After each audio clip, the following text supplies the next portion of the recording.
Check 1 2 sound check check 1 2.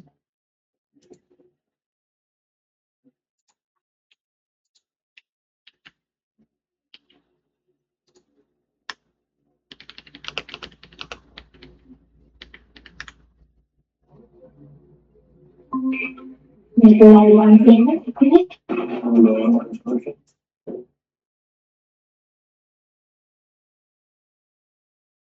Good evening. Good evening po.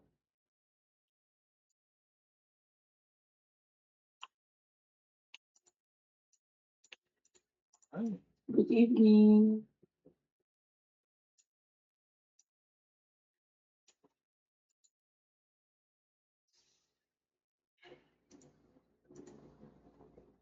okay.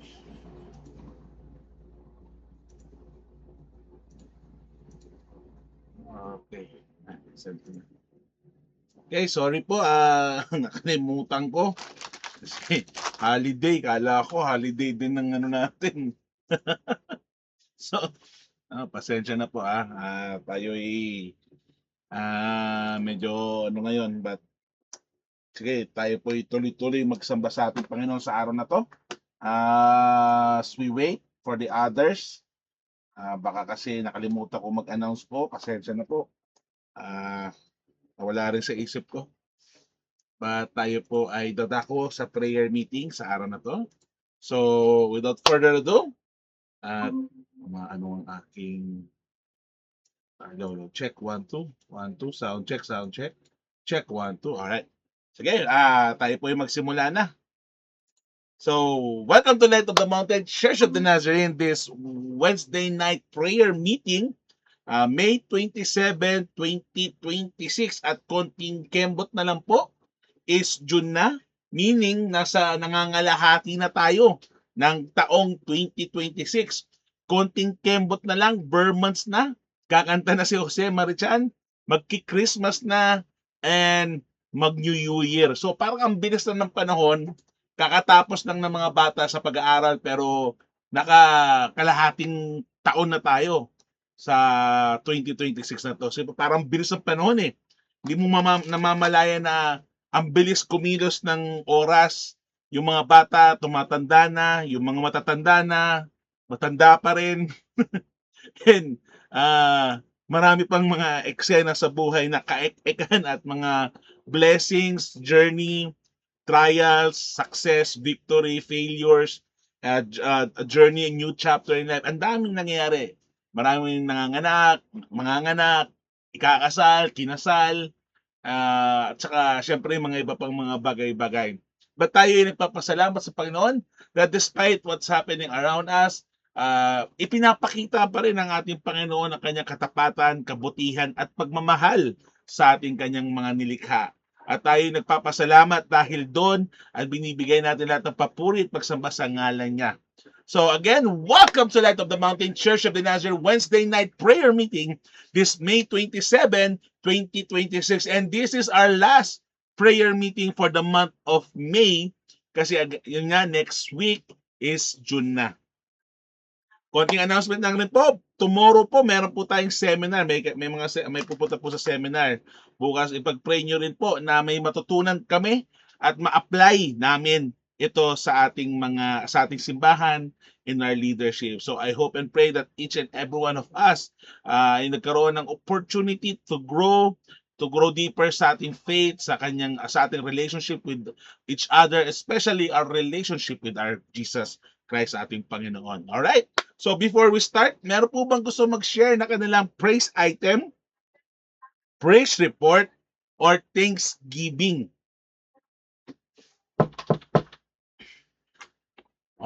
Siguro mauna na ako habang nag-iisip pa yung iba. Ako yung nagpapasalamat. Ano ba pinapasalamat ko this week? Nagpapasalamat ako sa Panginoon sa continuous blessings, protection, provision at guidance ng Panginoon sa amin, sa aming pamilya. Hindi perfecto pamilya namin, but nagpapasalamat ako sa mga ibinibigay niyang blessing kahit maliit, malaki, or sakto lang, sobra-sobra o konti lang, nagpapasalamat pa rin ako dahil dito. And ligtas kaming nakauwi. Tsaka nakaligtas kami nakauwi nung Monday. Ngayon pagsundo namin kila mama, kay Inang, ligtas kami nakauwi. At siyempre yung paggaling ko kasi kahapon ay ako'y baldado kahapon, namamaga. Both feet ko, tas right knee ko, plus yung sciatic ako, sumasakit talaga. And hopefully nakuha sa mga gamot. Yun nga lang, overdose yung gamot. Kasi yung once a day, naging thrice a day ako. So, pasalamat sa Panginoon na kinaya, nakatayo, nakalakad, nakadrive. At ayun, papasalamat ako dahil doon kahit na medyo mali kasi dapat once a day lang yung gamot pero nag-overdose but ayun, nakalakad naman. So yun yung pasalamat ko sa araw na to. Meron pa po ba gusto mag-share ng kanilang praise report or Thanksgiving item? Ako nagpapasalamat kasi kanina nagpunta kami sa high precision. Tapos si pastor saka si Christine, maganda po ang result nila. Ako lang po ang hindi maganda ang aking FPS, uric acid, at saka at least ako lang. Dati kasi kaming tatlo. Ngayon, okay na silang dalawa, ako na lang ang may problema kaya mag-diet pa ako ngayon. Kaya thanks be to God.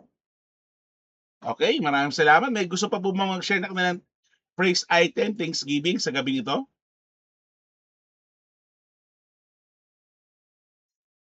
Okay, kung wala na, tayo pa yung magsisimula na. So, sa gabing ito, magandang gabi po sa inyong lahat. Sa ating church family, sa ating mga friends, sa ating mga family.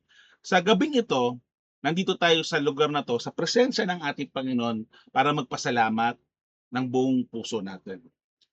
No matter what kind the week we are having, the good and the bad, whether full of joy, pressure, victories, burdens, we know that the Lord remains faithful. At amen tayo doon. Prayer reminds us that we are not carrying life alone. Kasi most of us kasi mga kapatid, iniisip natin na dahil tayong lalaki, tayo ang nagtatrabaho, tayo ang malaki ang kita, tayo ang ano yun, yung sa pamilya siya lang yung nagwo-work. Tawag doon, anong tawag doon? Nakalimutan ko. Basta yun is parang kailangan na natin saluhin lahat ng problema ng mundo, saluhin lahat ng problema ng pamilya, saluhin lahat ng problema ng opisina, saluhin lahat ng problema ng simbahan. Pero hindi po ganon. Hindi po natin kailangan i-carry yung mga problems, yung burdens, yung mga pagkakamali, yung mga failures ng buhay ng tayo lang.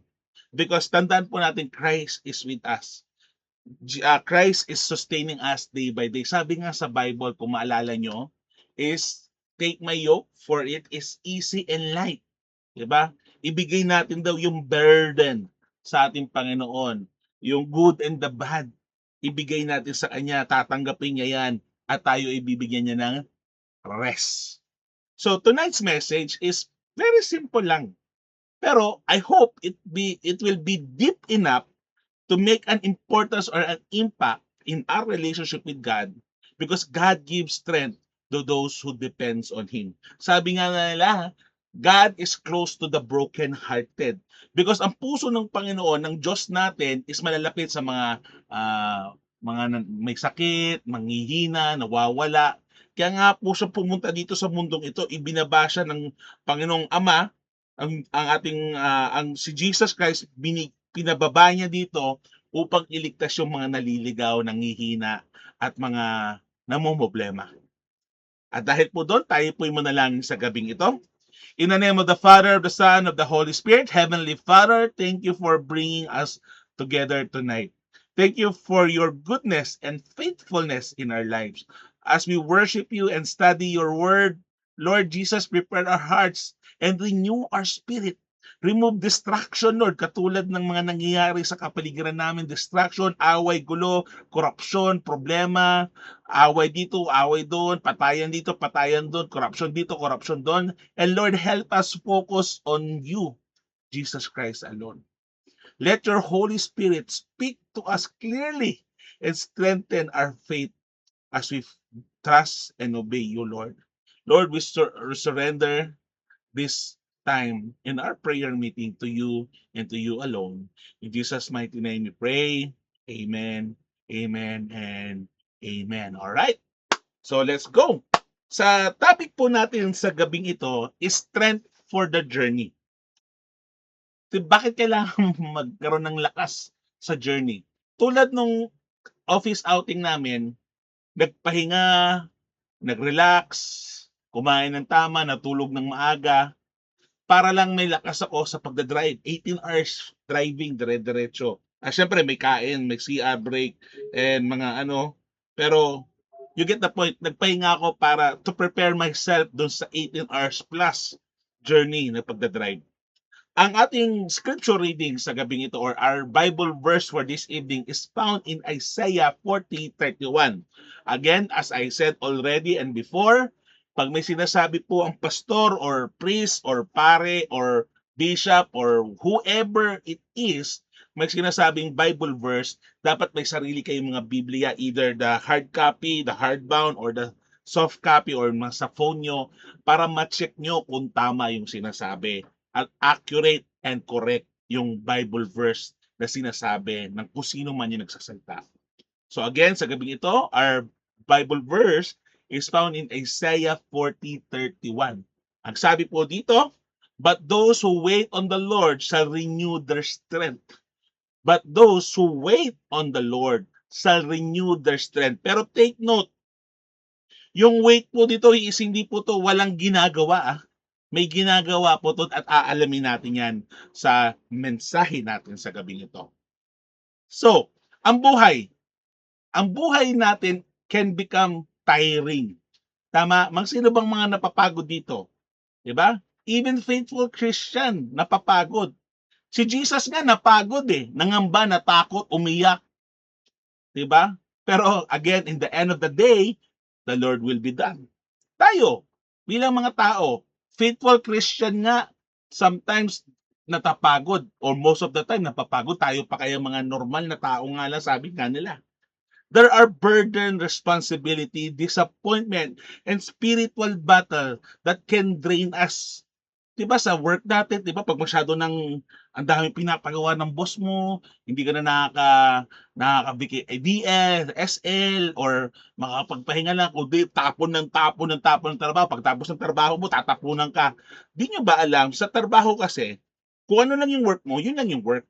Hindi ka pwede magtapon ng trabaho kung natapos mo na unless some people ask, pwede ka bang tumulong? Kasi most of the time, kaya napapansin po natin sa mga opisina, hindi nila ginagalingan kasi pag ginagalingan nila, binibigyan lang sila ng more work but less compensation. So, doon nagkakaproblema sa trabaho kasi hindi nila gagalingan kasi gagalingan nila, tatambakan lang sila ng trabaho na walang compensation. So, yun yung mga konting black and white ng opisina. Ganon din sa church. Pag masyado kang magaling sa church, ikaw na lang lagi aasahan. Tama? Kung sino yung magaling kumanta, siya na lang palaging kakanta kasi siya lang magaling kumanta. Ay ako na magaling naman si sister, si brother, si pastor, magaling naman, siya na lang. Diba? So, nangyayari, wala tayong participation, yung nagpa-participate, nagpa-burnout. Kasi siya na lang palagi. Tama? Sa bahay natin, kung sino yung matanda, di ba siya na lang palagi inuutusan natin yung bata, yung bunso, hindi natin masyadong binibigyan trabaho kasi bata pa yan. Baby pa yan, bunso kasi yan. So yung kuya, yung ate, madalas sila lahat ng gumagawa, napapagod, tinatamad na kasi palagi na lang ako na lang palagi. Di ba? Parang ganon. So marami sa buhay natin can drain us either by work, sa ministry, sa family, either emotionally drain ka, mentally drain ka, physically drain ka, financially drain ka, spiritually drain ka. Sa dami ng burden, responsibility, disappointment, regret, spiritual battle left and right, those battles can drain us. But God never intended for His people to live by human strength alone. Ito yung tinatawag natin, yung kalakasan natin, hindi lang po ito yung lakas na meron tayo. Meron tayong binibigyan ng lakas ng Panginoon through the Holy Spirit, our spiritual strength. Kung tayo kakain ng gulay, ng prutas, ng tamang protina, tamang kanin, tamang tulog, tamang exercise, nagbibigay ito ng physical strength to battle sickness and to be healthy. Same goes sa ating spiritual needs. Kailangan natin magbasa ng Biblia, kailangan natin mag-pray, kailangan natin mag-devotion, mag-meditate kay Lord, kausapin si Lord, i-share ang gospel, magsimba, magbigay ng tithes, i-share yung skills natin to so that we may be spiritually healthy. So hindi lang po to physical battle, hindi lang po to spiritual battle, kundi both physical and spiritual. Sabi nga ni Isaiah, the Lord teaches us how believers can continue faithfully even though we are drained. So meron akong tatlong point na gustong i-share sa inyo sa gabing ito. First point po natin is God understand our weakness. Paano naintindihan ng Panginoon ang weakness ng tao? Because si Jesus Christ, mga kapatid, is 100% man, yet 100% God. The God-man. Diba? Panginoon siya, pero at the same time, tao siya. Naramdaman niyang umiyak, mapagod, magutom, mainis, magalit, but righteous anger yun. So, sometimes believer think being strong means never becoming tired. But throughout scriptures, kahit basahin mo pa, ibalik-baliktad mo ang salita ng Diyos, we see even faithful servant of God who become weary. Sino-sino yun? Si Elijah, si David, si Paul, and even the disciples napagod, na weary, natakot, napagod. Pero hindi ibig sabihin na pagod sila, they will give up. And we know that they did not give up until the end. Now, God is not surprised by our weakness because kasama talaga yan eh. When sa Garden of Eden kasi nagkaroon ng fall of man, nagkaroon talaga ng weakness. Kasi naputol eh. Naputol yung ano ng Panginoon sa atin. Kaya nga ibinalik ng Panginoon niya through Jesus Christ kung sino ang magiging faithful at tatanggap sa Panginoong Jesus natin. He knows our limitations. Tandaan po natin, sabi nga niya, kabisado niya yung butil ng buhok natin, butil ng buhangin sa mundo. Alam niya, bilang niya yan. So, He knows our limitation because gawa tayo, kaano tayo sa wangis niya. Sabi nga sa Psalms 103, ang sabi niya dito is that He remember that we are dust. Now, the good news, mga kapatid, sa gospel is that we are not strong enough for God, but that God is gracious towards weak people who trust Him. It is not our own effort. It is God's effort na pinigay tayo ng opportunity to share, to experience, and to be in His presence because of His effort. Tandaan po natin, pag tayo naging successful, hindi po dahil sa atin yon, dahil lagi sa Panginoon yon. Maging successful, victories, defeat, failures, it all boils down to God. Pastor, wait lang. Kahit yung kapalpakan, kasalanan, failures, mga pagsubok, galing sa Panginoon? Yes, galing sa Panginoon yan. Bakit? Akala ko ba mahal niya ako? Gusto niya ako magkaroon ng magandang buhay, abundant and victorious life. Bakit bibigyan niya ako ng problema, ng failure, ng defeat, ng mga pagsubok? So that we may trust Him more. So that we may be obedient to Him more. So that we may know that we are nothing without Him. So that we may understand that on our own effort, we cannot do anything. Limitado tayo without God. Broken tayo without God. Insufficient tayo without God. That's why in our life, we need Jesus Christ.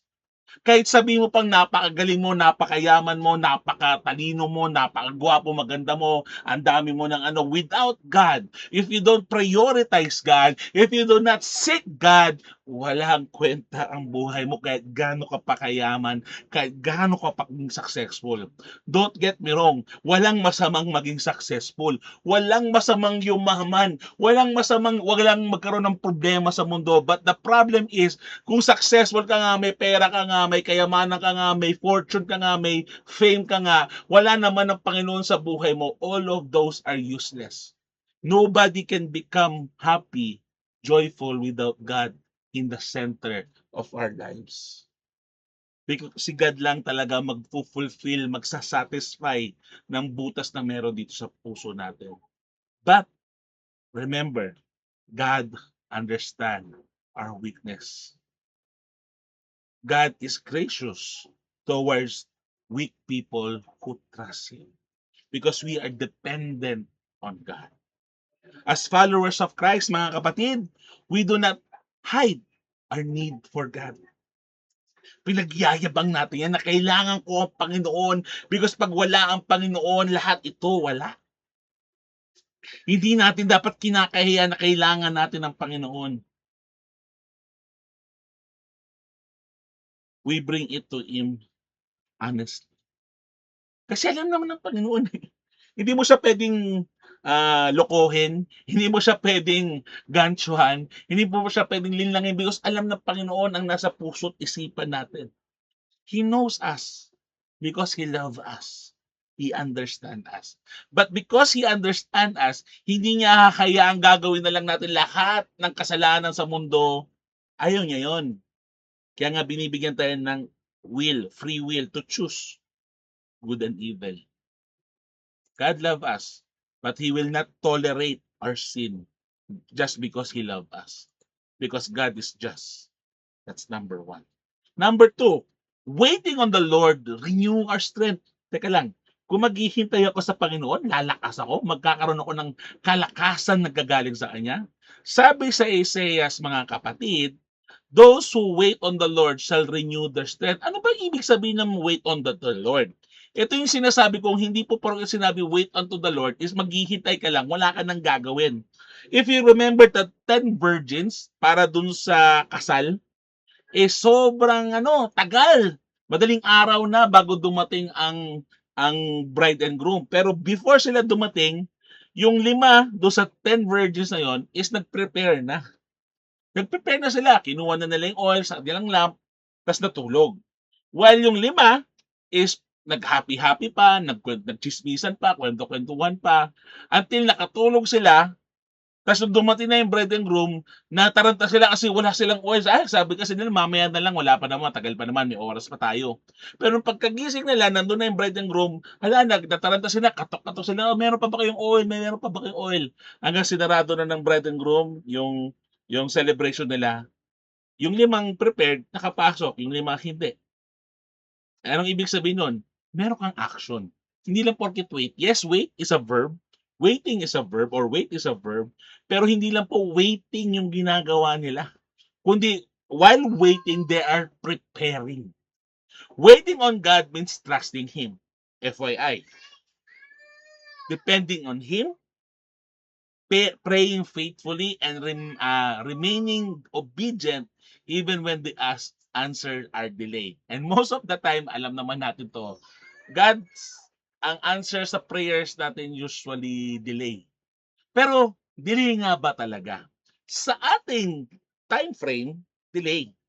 Pero sa time frame ng ating Panginoon, perfect timing palagi.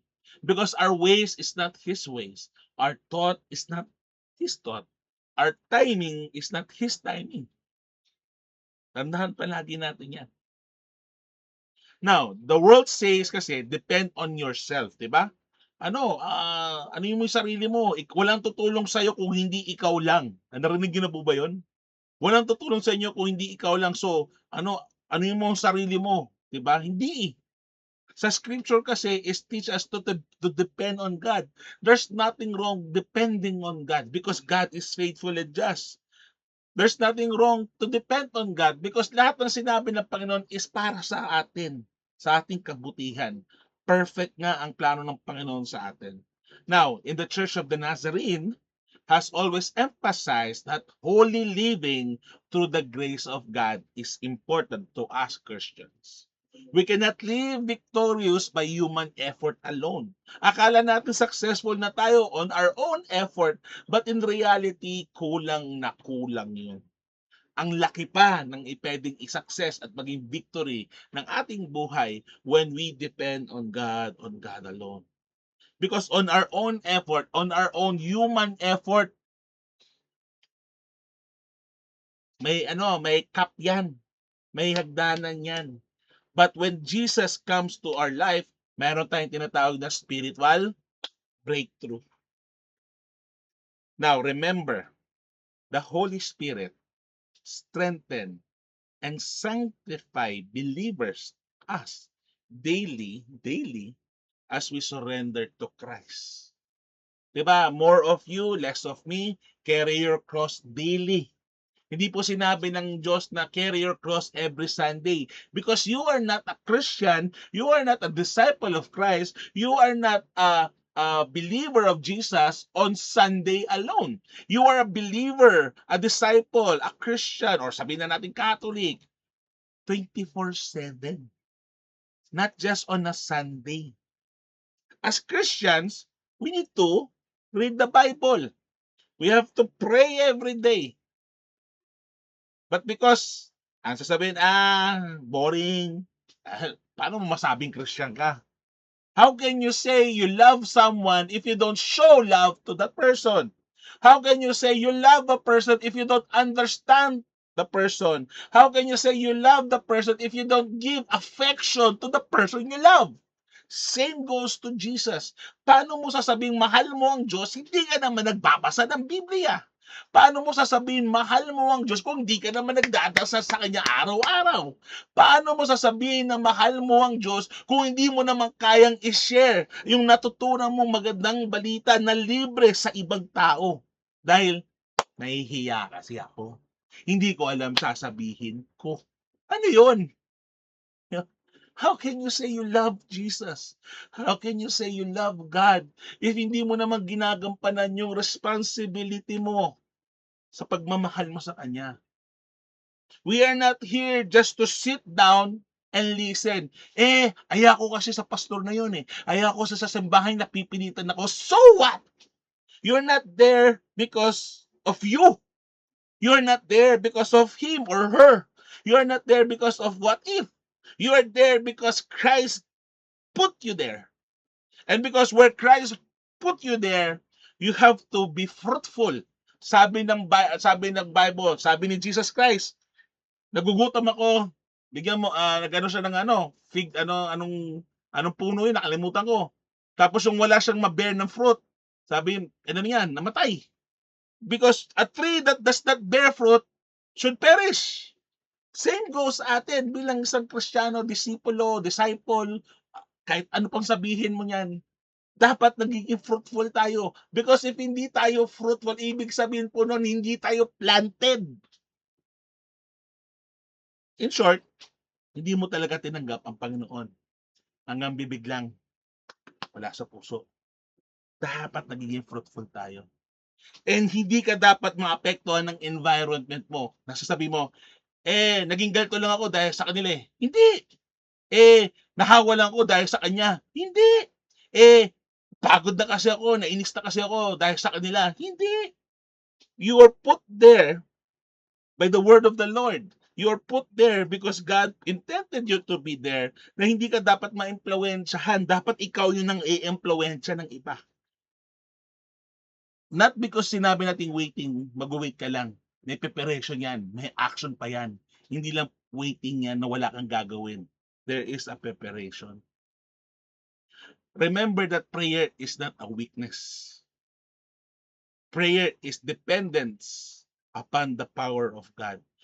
Hindi porket nag-pray ka, humingi ka ng tulong, humingi ka ng kapatawaran sa Panginoon, shows weakness. Actually, when you pray, you show that you are powerful. Because God is powerful. Hindi po weakness pag nagdasal. Hindi po weakness pag you ask forgiveness to the Lord. Last but not the least, number 3. Faithfulness matter more than speed. Okay? Faithfulness matter more than speed. Hindi porket 10, 25, 5, 10, 20, 25, 30 years ka na nasa simbahan, save ka na. Hindi porket pastor ka, priest ka, pare ka, pope ka, bishop ka, save ka na. Hindi porket leader ka ng church, kumakanta ka sa church, nabibigyan ng tithe sa church, nagmi-minister ka sa church, save ka na. Sabi sa Bible, not all who says Lord, Lord will be saved. Many will go down, many will go to hell. Marami pupunta ng impyerno.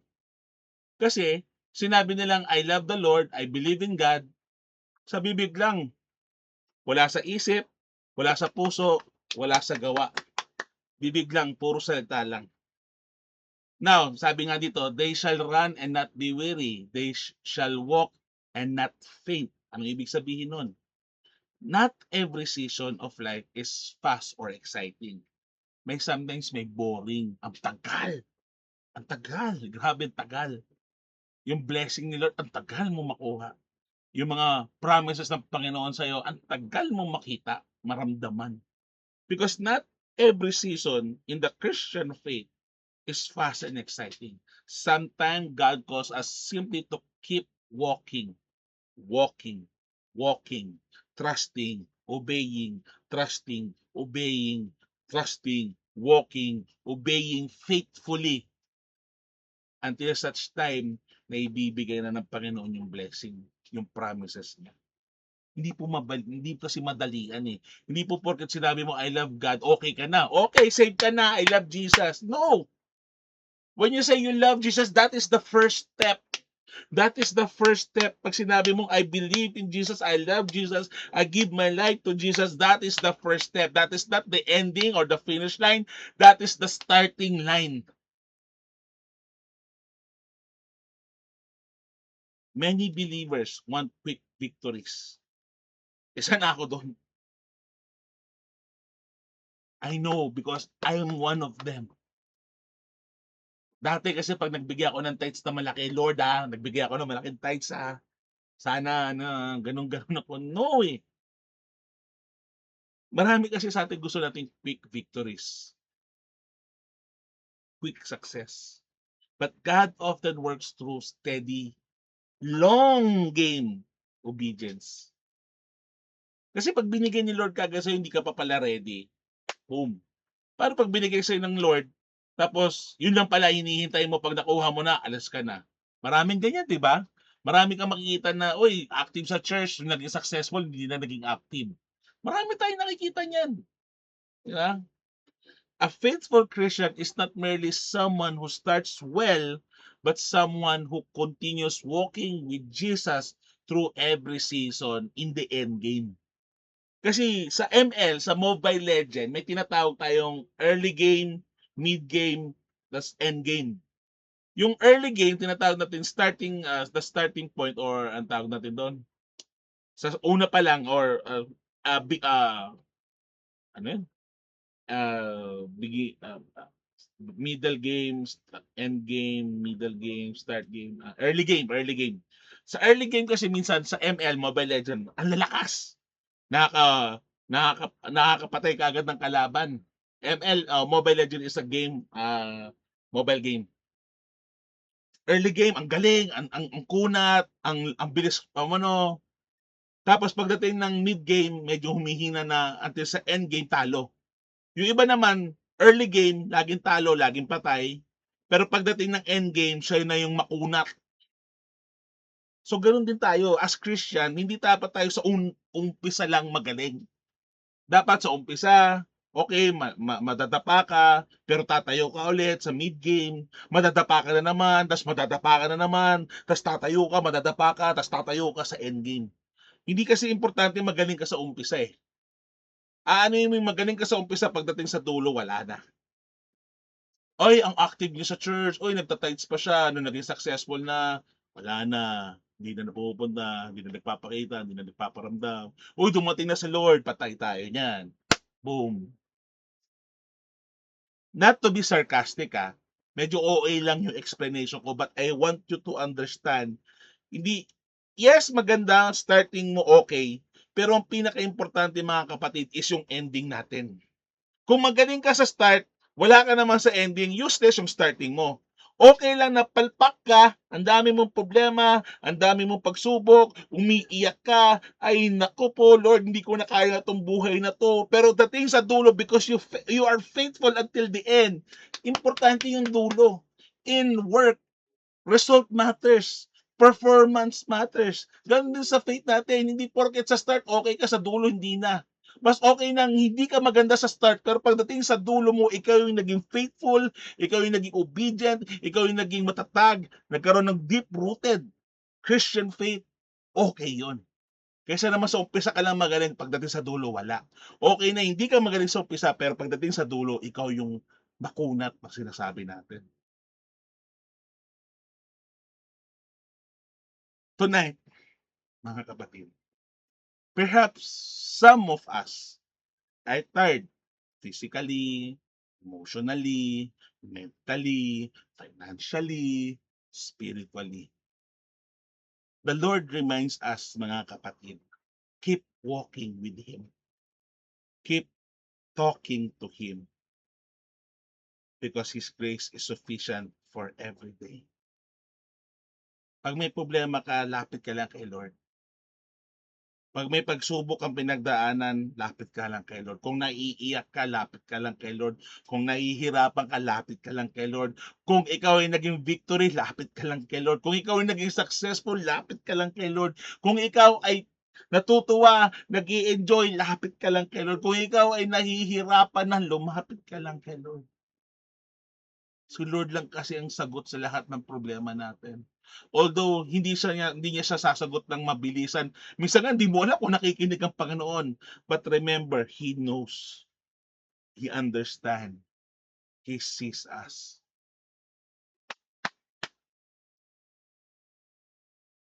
Ano mong magaling kung hindi naman para sa Kanya. So our conclusion to this evening sa ating prayer meeting na to, and I hope and pray that naintindihan nyo, na-motivate kayo, na-encourage kayo, na-challenge kayo, and if needed, ma-rebuke kayo out of love so that we may align our will to the will of the Father, of the Son, and the Holy Spirit. We must remember that prayer is efficient, prayer is effective, prayer is relevant, prayer is powerful, and prayer works. Our strength does not come from ourselves or our own abilities or our circumstances. Remember, our strength comes from the Lord and from the Lord alone. When we wait upon Him, mga kapatid, when we trust Him and remain faithful until the end, He renews us for the journey ahead.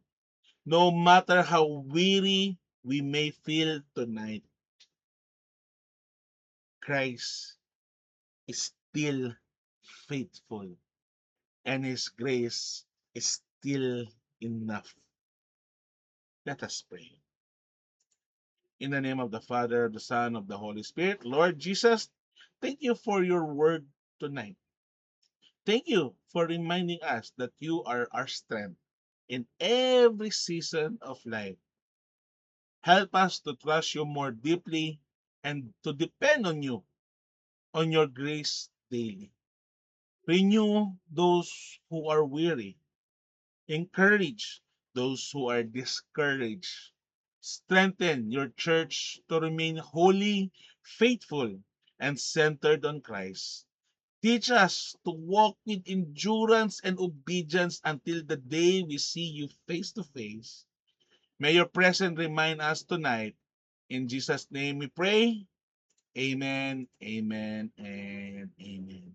At dyan po nagtatapos ang ating mensahe sa gabing ito. I hope and pray that you have been encouraged and motivated and challenged tonight. And if needed, have been rebuked out of love so that we can align our will to the will of the Father, of the Son, and of the Holy Spirit. Ibibigay ko po ngayon ang mikropono sa ating Board of Steward to lead us in our prayer. Then I will close our prayer meeting in prayer po. Okay, Board of Steward, pa-chat po. Okay. Sige. Okay. Evening, everyone. Okay.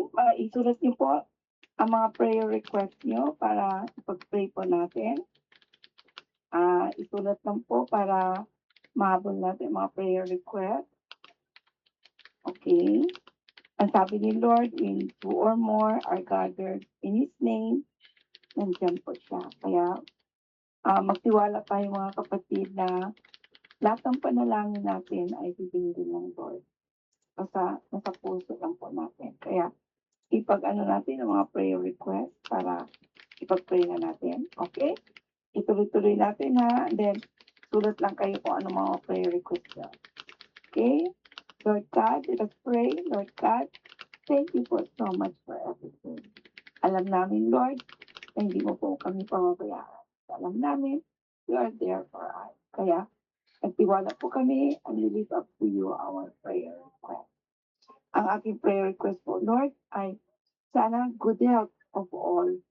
Na sana wala na magkakasakit sa family ko, sa mga kaibigan ko, and even sa church members namin.